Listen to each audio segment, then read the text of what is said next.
The siren split the morning air like a blade through silk, red and blue light bouncing off pine trees that lined the empty stretch of county road.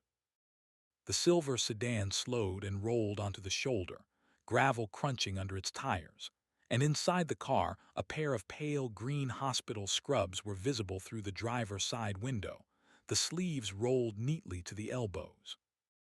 The driver kept both hands on the wheel at 10 and 2, eyes forward, breath steady. A pager on the passenger seat blinked with a code that meant a human heart was failing in an operating theater 40 minutes away. The cop took his time getting out of the cruiser. He adjusted his belt. He tugged his cap. He walked toward the silver sedan with the slow, deliberate step of a man who believed the road belonged to him. Why does a routine traffic stop on a quiet country road end with two careers in ruins and a mother on an operating table? Stay with me on this one. The call had come in at 5:47 in the morning, before the sun had fully cleared the ridge line behind the hospital, while the coffee in the surgeon's lounge was still too hot to drink. Dr. Imani Reed was sitting on the edge of an empty gurney in pre-op, half listening to a resident describe a gallbladder case, when her pager buzzed against her hip and the world she had carefully built around her morning began to come apart. She read the screen twice. 67-year-old female. Aortic dissection. Type A. Vitals dropping. Surgeon on call requested immediately. The resident kept talking. Imani held up one finger, and the resident stopped mid-sentence. She slid off the gurney, dropped the chart on the bed, and walked fast toward the locker room with the pager still in her palm like a hot coin. She had grown up 40 miles from this hospital, in a town that had only 2 stoplights and 3 churches, and she had spent her whole adolescence dreaming of the day she would be the one paged for the impossible cases. Her father had been a long-haul truck driver, and her mother had been a school nurse, and neither of them had ever met a black woman who was a cardiothoracic surgeon. They had known one in theory. They had clipped the article about Dr. Daniel Hale Williams from a magazine and taped it to the refrigerator next to the grocery list. Imani had eaten her cereal under that yellowing photograph for 15 years and had decided, somewhere around the age of 9, that she was going to be the next person on someone's refrigerator. She had not told anyone for a long time. People in her town did not always like it when a black girl told them she planned to cut open chests. By the time she reached her car, the sun was up over the ridge, and the parking lot was filling with the early shift. She threw her bag in the back seat and slid behind the wheel and pulled out onto the access road that led to the county highway. The hospital where she worked was a regional trauma center, the only one within 100 miles, and the patient was being flown in from a smaller community hospital that did not have the equipment to handle a tear in the largest artery in the body. Imani had done 18 of these repairs in her career. The mortality rate was high even in the best of circumstances. The clock on the dashboard read 6:04. The helicopter was estimated to land at 6:35. She had time.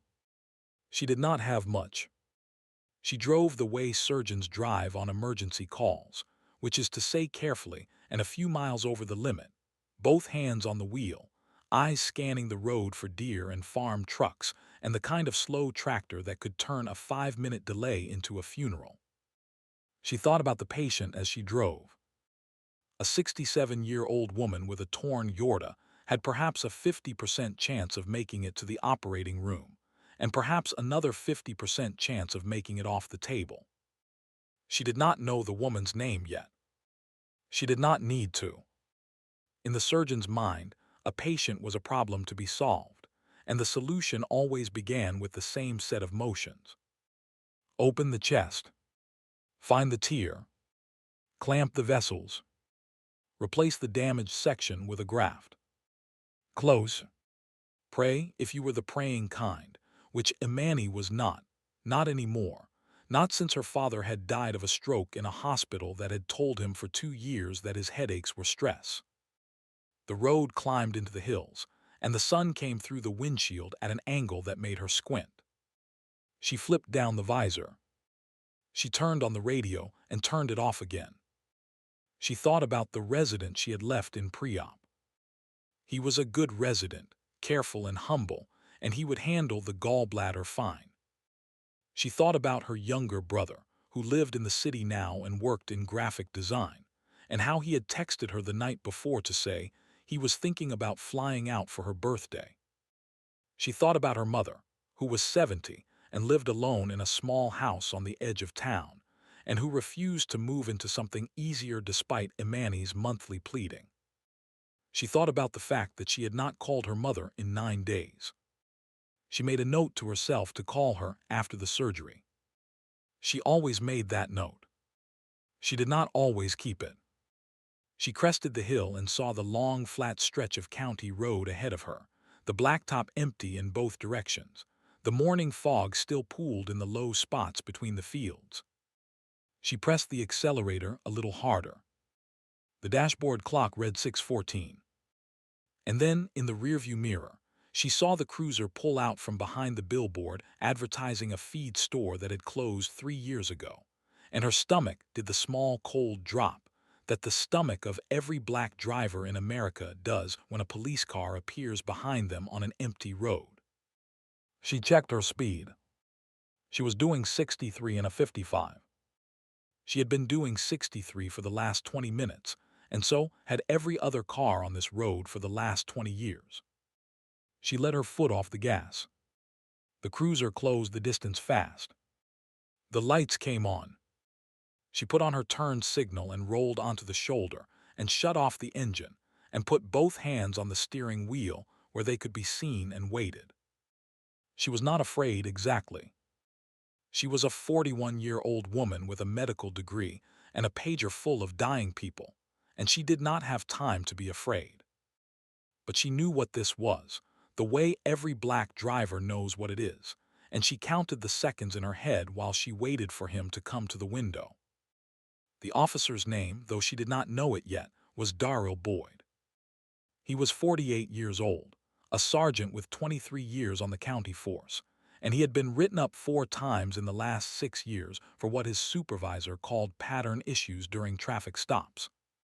Each time the complaint had been quietly resolved. Each time the body camera footage had been described as inconclusive or had been mysteriously unavailable.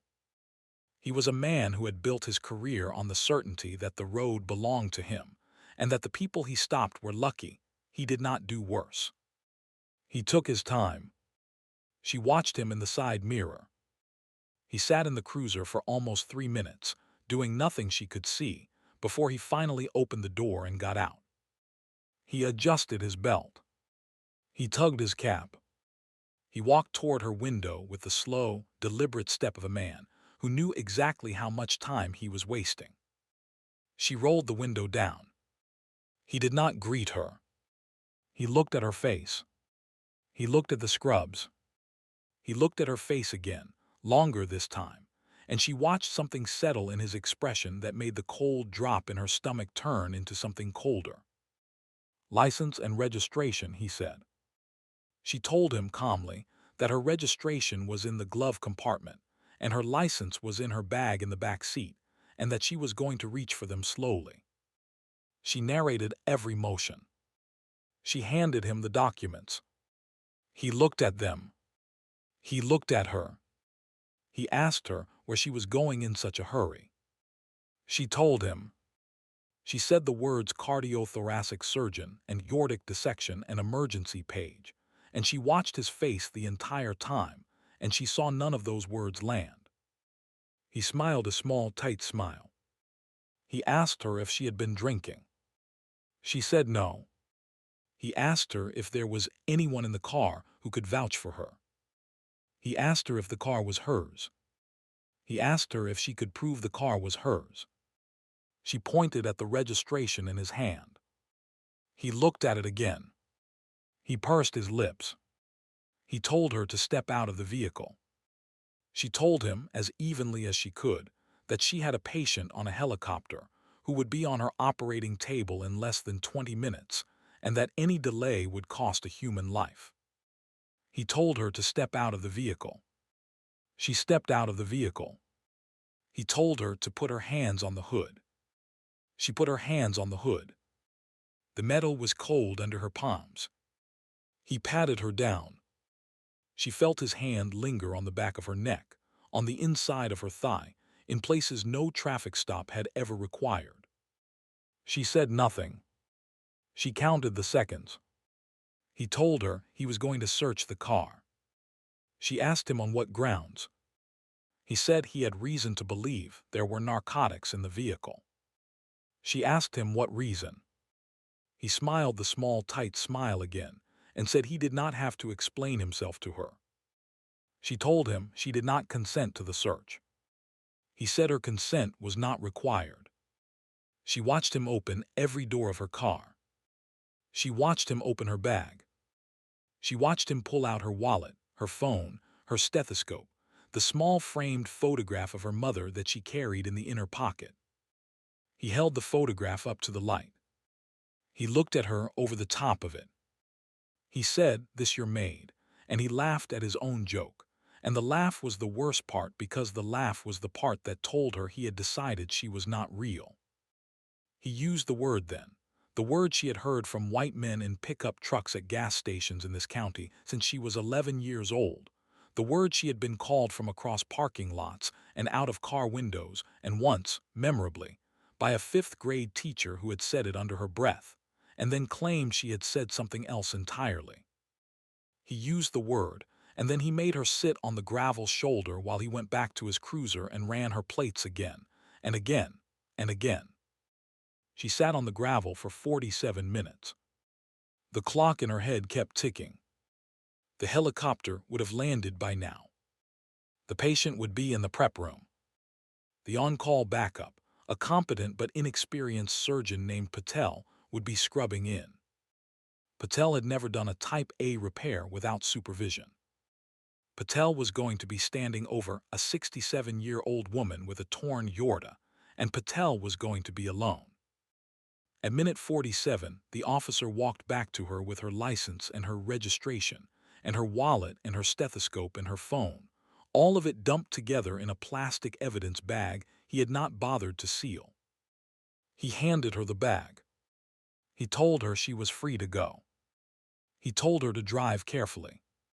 He told her with that same small, tight smile that he hoped she had a blessed day. He did not write her a ticket. He did not give her a warning. He did not give her any reason for the stop, the search, or the detention. He turned and walked back to the cruiser and sat in the driver's seat and waited for her to leave, and she understood, as she stood up and brushed the gravel off the back of her scrubs, that he had done all of this for no reason at all. She had been pulled over and searched and called a slur, and held by the side of the road for 47 minutes because a cop had wanted to do it, and because no one had ever stopped him. She got in the car. She started the engine. She pulled back onto the road. Her hands were shaking so badly that she had to grip the wheel hard to keep them still. She told herself she would deal with it later. She told herself there was a woman on a table and that nothing else mattered until that woman was sewn up and breathing on her own. She pressed the accelerator and the silver sedan picked up speed, and the road unspooled in front of her, and she counted, in her head, the things she would do the moment she walked through the operating room doors. Scrub, glove, mask, gown, confirm the patient, confirm the procedure, confirm the team, begin. And then, as the speedometer climbed past 70, her phone began to ring. She fumbled it out of the plastic evidence bag with one hand. The screen showed the hospital's main switchboard. She answered on speaker and dropped the phone in her lap. The voice on the other end was Dr. Patel, and Patel was not a man who panicked, but Patel was panicking now. "The patient is coding," he said. "We have her open. The tear is worse than the imaging showed. It extends down past the renal arteries. I have never seen this configuration. I need you here. I needed you here 10 minutes ago. Imani, where are you? The rest of the call became a single white noise in her head. She told Patel to keep the patient alive for 12 more minutes. She told him to clamp above and below the visible tear, and pack the field with gauze, and hold pressure, and pray to whatever he prayed to. She told him she was coming. She hung up. She pressed the accelerator until the engine roared and the steering wheel vibrated under her hands, and the white lines of the road blurred into one continuous line, and she drove the way she had never driven in her life. And as she drove, she did the thing she had not let herself do at the side of the road, which was cry, the tears running silent down her face while her hand stayed perfectly steady on the wheel. If this story is hitting you the way I think it is, take a second to subscribe. There is more, and the next part is where everything turns. Stay with me. She thought, as she drove, about every single time she had been told she was being too sensitive. She thought about the dean of her medical school who had asked her, during her second year, if she had considered family medicine instead, because surgery was very demanding and she might not have the temperament. She thought about the attending who had insisted, for an entire rotation, on calling her by the name of the only other black woman in the program, who looked nothing like her. She thought about the patient who had refused to let her operate on his daughter because he wanted, as he put it, a real doctor. She thought about all of it as the speedometer pushed past 80, and the county road became the state highway, and the hospital tower came into view above the line of pine trees, and she thought about how she had swallowed every single one of those moments, swallowed them and kept moving, because the patients on her tables did not care what she had swallowed. The patients on her tables only cared whether she could fix them. She pulled into the surgeon's lot and left the car running and the door open and ran. Through the side door, down the corridor, past the security desk, into the elevator, out of the elevator, through the double doors of the surgical wing, into the scrub room. She did not waste a motion. Scrub, glove, mask, gown. A nurse held the door open for her. She walked into the operating theater, and the smell of blood hit her first, and the sight of the patient hit her second, and the third thing, the thing she had not expected, was the face on the pillow above the surgical drape. She knew the face. She had seen it before. She stopped for one full second, in the middle of the operating room with her gloved hands held up in front of her, and she stared at the face on the pillow, and her brain did the thing brains do when they are trying very hard to refuse a piece of information. The face belonged to a woman she had treated 3 years earlier in the same hospital, for a different problem, a hypertensive crisis that had nearly killed her. The face belonged to a woman whose chart she had memorized because she had been so worried about her. The face belonged to a woman whose son had come to the bedside every day during that admission, a son whose name was on every emergency contact form, a son who had thanked Imani in the hallway outside the room, a son who had hugged her awkwardly before he left. The face belonged to a woman whose son was Daryl Boyd. The face belonged to the mother of the cop who had pulled her over. Patel said her name. She did not move. Patel said her name again. The patient's blood pressure was 60/40 and falling. The cardiac monitor was making the sound that monitors make when a heart is starting to give up. Imani took one breath. She walked to the table. She put her hands inside the open chest of the woman who had given birth to the man who had called her a slur, and held her by the side of the road for 47 minutes, while the woman he loved most in the world bled into her own thoracic cavity. She found the tear. She clamped above it. She clamped below it. She called for the graft. The room moved around her in the way operating rooms move around a surgeon who knows what she is doing, every instrument arriving in her palm before she had to ask, every nurse anticipating the next step, every monitor reporting numbers in the calm, clipped voice that meant the team was finally, barely, ahead of the bleeding. She worked for 4 hours and 17 minutes. She did not look at the face on the pillow once. She kept her eyes on the field and her hands on the vessels and her mind on the geometry of the repair. And she did the thing she had been trained to do, the thing she had been called to do, the thing the man on the side of the road had tried to make impossible. She replaced the torn section of the aorta with a Dacron graft. She rebuilt the arch. She inspected every anastomosis. She had Patel close. She stepped back from the table and stripped off her gloves and walked, on legs that suddenly did not entirely belong to her, out of the operating theater and into the scrub room, and stood with her hands braced on the sink, and let herself shake for the first time since the gravel shoulder. A nurse came in behind her and asked if she was all right. She said yes. The nurse said the family was in the waiting room. The nurse said the patient's son had been there for hours, in uniform, that he had come straight from a call. The nurse said he had been pacing and asking every 15 minutes whether the surgeon had arrived. The nurse said he wanted to thank her in person. Imani looked at the nurse in the mirror over the sink. She did not say anything. She washed her hands. She dried her hands. She walked out of the scrub room and down the corridor toward the waiting room, and she thought about every word she would say and every word she would not say. And she thought about her mother's photograph in the plastic evidence bag in the front seat of her car.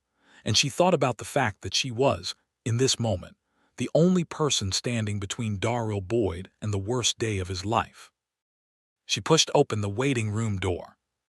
He stood up the moment he saw the scrubs. He took 2 steps toward her with his hands already out, ready to grasp hers, ready to weep his thanks. And then his eyes traveled up from the scrubs to her face, and the recognition hit him in stages, the way recognition does when the brain is refusing it. And she watched the color leave his cheeks and the muscles around his mouth go slack, and his hands drop slowly to his sides as he understood, at last, who had just spent 4 hours and 17 minutes saving his mother's life. She did not raise her voice. She told him, in the same calm, even tone she had used at the side of the road, that the surgery had gone well. She told him the patient was stable and would be moved to the cardiac intensive care unit within the hour.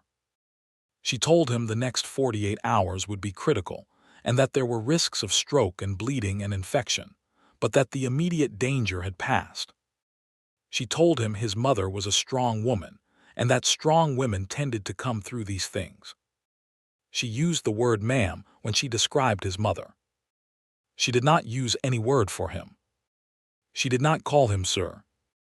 She did not call him sergeant. She did not call him anything. She simply delivered the medical update, the way she would have delivered it to any family member of any patient, and then she stopped speaking and she waited. He tried to say something. His mouth opened. No sound came out. He tried again. He managed, finally, the word doctor, and then his face crumpled and he sat down hard in the plastic chair behind him, and he put his face in his hands, and he made a sound that was not crying exactly, but was not anything else either.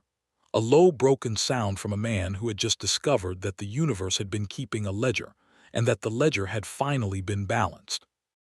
The other people in the waiting room looked away. A small child stared. Imani stood in front of him for a long moment. She did not touch him. She did not comfort him. She did not tell him that everything was going to be all right, because she was not interested in lying to him about that or about anything else ever again. She told him one last thing before she left. She told him that her dash camera had been recording for the entire traffic stop. She told him that the audio was clear. She told him that she had already, while she was scrubbing in, asked the hospital's general counsel to begin preserving the recording and to coordinate with a civil rights attorney she knew in the city. She told him that she had no intention of dropping any part of what had happened on that road, and that the fact that she had just saved his mother's life would not, in any way, change what she planned to do. She told him she expected him to understand the difference between a surgeon's oath and a citizen's rights, because the oath was the reason his mother was still breathing, and the rights were the reason she was about to end his career. And then she turned and walked out of the waiting room and back down the corridor, and she did not look back to see what he did with his face. The Internal Affairs investigation opened the next morning. The dash camera footage from the silver sedan was 43 minutes long and unedited, and it captured every word of the stop, including the slur, including the laugh, including the question about the maid. The body camera footage from Sergeant Boyd's uniform had, predictably, malfunctioned during the same window. The county sheriff watched the dash camera footage in his office at 9 in the morning and called the union representative at 9:15 and accepted Boyd's resignation at 11. The civil suit followed within the month. The criminal charges for unlawful detention and civil rights violations under color of law followed within the quarter. Boyd was convicted on 2 counts and sentenced to 30 months in a federal facility. He served 22 of them.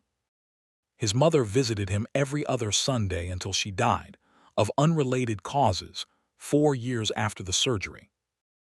Imani sent flowers to the funeral. She did not attend. The hospital, to its credit, did not try to bury what had happened.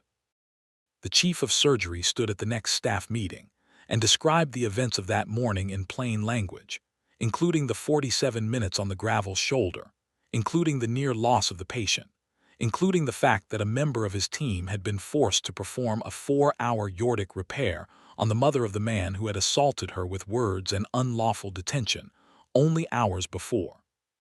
He asked, in front of the entire department, what they were going to do about a system that allowed any of it to happen. He did not get an answer that day. He did not get a complete answer in any of the days that followed. But the question was, at last, in the room. Imani testified at the criminal trial in a navy blue suit with her hair pulled back and her hands folded in her lap. She spoke for 2 hours. She did not raise her voice. She described the stop in the same flat clinical language she used to describe a surgical procedure, and the courtroom listened in a silence so complete that the stenographer's keys could be heard from the back row. She was asked, at the end of her testimony, by the prosecutor whether she had ever considered refusing to perform the surgery on the defendant's mother. She thought about the question for a long moment. She said no. She said the woman on the table had not done anything to her. She said the woman on the table was someone's mother, the way every patient was someone's mother or someone's child or someone's reason to keep getting up in the morning, and that the work of a surgeon was to repair the body in front of her without asking what the body had done or who it had loved. She said the oath she had taken did not have an exception clause. She said the man who had pulled her over had broken every oath he had taken. She said that was the difference between them. She said it quietly. She did not look at him when she said it. She did not need to. She went back to work the next morning. She had a valve replacement at 7 and a coronary bypass at noon, and in the afternoon she sat in her office and called her mother and told her she loved her. And her mother, who had heard nothing about any of it, said she loved her too and asked her if she was eating enough. Imani laughed for the first time in a month. She said yes. She said she was eating fine. She said she would come for dinner on Sunday. She hung up the phone and she sat at her desk, and she looked for a long time at the small framed photograph of her mother that she had taken out of the plastic evidence bag and put back in the inner pocket of her bag, where it belonged, where it had always belonged, where it would stay.